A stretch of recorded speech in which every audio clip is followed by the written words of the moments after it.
Twitter Tillu ఉలిక్కిపడ్డారని Congress శ్రేణులు BRS నేత కేటీఆర్పై తీవ్ర విమర్శలు గుప్పించారు.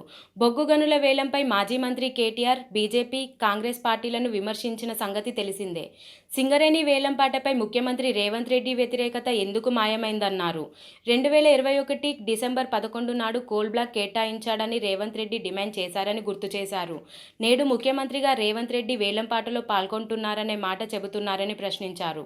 బీఆర్ఎస్ రక్షణ కవచమని ఊరికే అనడం లేదని, 9 ఏళ్లకు పైగా కేంద్రం తమ మెడపై కత్తిపెట్టిన బొగ్గు గనుల వేలం కాకుండా చూసుకున్నామని అన్నారు. ఈ కామెంట్స్పై కాంగ్రెస్ శ్రేణులు తీవ్ర స్థాయిలో స్పందిస్తున్నారు. ట్విట్టర్ టిల్లు ఉలిక్కిపడ్డారని విమర్శించారు. సింగరేణిని ఫణంగా పెట్టి తనకు సానుకూలంగా ఉండే 2 కంపెనీలకు బొగ్గు గనులను కేసీఆర్ దారాదత్తం చేశాడా లేదా, టిల్లు సమాధానం చెప్పాలి అన్నారు. 2002 అక్టోబర్లో జరిగిన వేలంలో కోయాగూడెం బ్లాక్ను ఆరో కోల్ ప్రైవేట్ లిమిటెడ్కు, 2023 ఆగస్టులో జరిగిన వేలంలో సత్తుపల్లి బ్లాక్ను Sri Avanti contractors India limited దక్కించుకున్నాయి. దీని వెనుక గూడుగుట్టాని ఏంటి అని సోషల్ మీడియా వేదికగా బీఆర్ఎస్ పార్టీ కేటీఆర్ను ట్యాగ్ చేసింది. ట్విట్టర్ టిల్లు ఉలిక్కిపడ్డారని కాంగ్రెస్ శ్రేణులు బీఆర్ఎస్ నేత కేటీఆర్పై తీవ్ర విమర్శలు గుప్పించారు.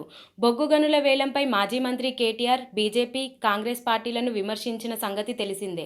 సింగరేణి వేలంపాటపై ముఖ్యమంత్రి రేవంత్ రెడ్డి వ్యతిరేకత ఎందుకు మాయమైందన్నారు.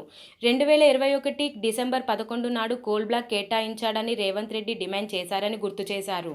నేడు ముఖ్యమంత్రిగా రేవంత్ రెడ్డి వేలంపాటలో పాల్గొంటున్నారనే మాట చెబుతున్నారని ప్రశ్నించారు. బీఆర్ఎస్ రక్షణ కవచమని ఊరికే అనడం లేదని, 9 ఏళ్లకు పైగా కేంద్రం తమ మెడపై కత్తిపెట్టిన బొగ్గు గనుల వేలం కాకుండా చూసుకున్నామని అన్నారు. ఈ కామెంట్స్పై కాంగ్రెస్ శ్రేణులు తీవ్ర స్థాయిలో స్పందిస్తున్నారు. ట్విట్టర్ టిల్లు ఉలిక్కిపడ్డారని విమర్శించారు. సింగరేణిని ఫణంగా పెట్టి తనకు సానుకూలంగా ఉండే 2 కంపెనీలకు బొగ్గు గనులను కేసీఆర్ దారాదత్తం చేశాడా లేదా, టిల్లు సమాధానం చెప్పాలి అన్నారు. 2002 అక్టోబర్లో జరిగిన వేలంలో కోయాగూడెం బ్లాక్ను ఆరో కోల్ ప్రైవేట్ లిమిటెడ్కు, 2023 ఆగస్టులో జరిగిన వేలంలో సత్తుపల్లి బ్లాక్ను Sri Avanti contractors India limited దక్కించుకున్నాయి. దీని వెనుక గూడుగుట్టాని ఏంటి అని సోషల్ మీడియా వేదికగా బీఆర్ఎస్ పార్టీ కేటీఆర్ను ట్యాగ్ చేశారు.